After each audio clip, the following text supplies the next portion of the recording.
Learn about another voice and culture of Taiwan with We Love Hakka. 现在就让我们一起加入客家风情，大家来讲客家吧。Yo, it's time for some practical Hakka here on ICRT. Hello， 你好，大家好，我是 Alice Peng。Hello, 你好，大家好，我是 Joseph Lin。好辣，要喝水了。赶快喝水，是茶。You know, we always do that when we eat something spicy. 每次吃到辣的，就会一定要赶快喝冰水那样子。可是我听说好像喝冰水不见得会有效，可是感觉就舒服。对。So let's have Alice teach us terms associated with spice and chili peppers because it's wintertime and a lot of people like to eat hot pot and like to use extra spicy chili peppers. 我们冬天到了，所以可能会比较喜欢吃辣。对不对？或者麻辣火锅类的东西，我不喜欢啦，但是我们还是要教给大家。好啊，辣椒 chili pepper 怎么说呢？辣椒味。That's the chili pepper. OK， 那如果只是辣而已，那难道就是辣椒味的辣？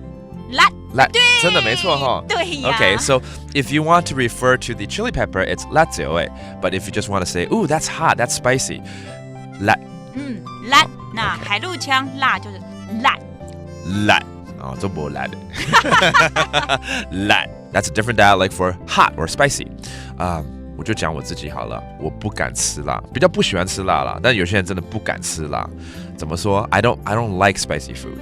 我不敢吃辣。我不敢吃辣。OK， 不敢吃辣我就是我 ，That's me。不敢就是不敢的意思。I'm afraid of spiciness. All right. All right. 那还有很多人喜欢用这个辣椒酱啊，对不对？来沾食物。其实辣椒酱有时候还蛮香的啊。对啊。对。There's the chili paste that's very popular here in Taiwan too. 怎么讲呢？辣椒酱。辣椒酱。辣椒酱。Okay, 酱 is a paste sauce. Okay, that's the chili pepper sauce or paste. So let's go ahead and review these terms that are so hot. Okay, 辣椒 chili pepper. 辣椒味。辣椒味 and then just being hot 辣 and then the chili pepper paste 辣椒酱。辣椒酱。辣椒酱 OK。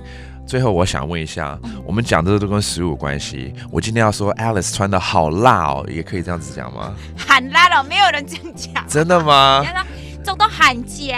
很强就很漂亮那样子啊。But 很辣 too 啊。There you go. That does it for today's practical Hakka. 什么大家？安子 say 张来了。客家风情由行政院客家委员会监制。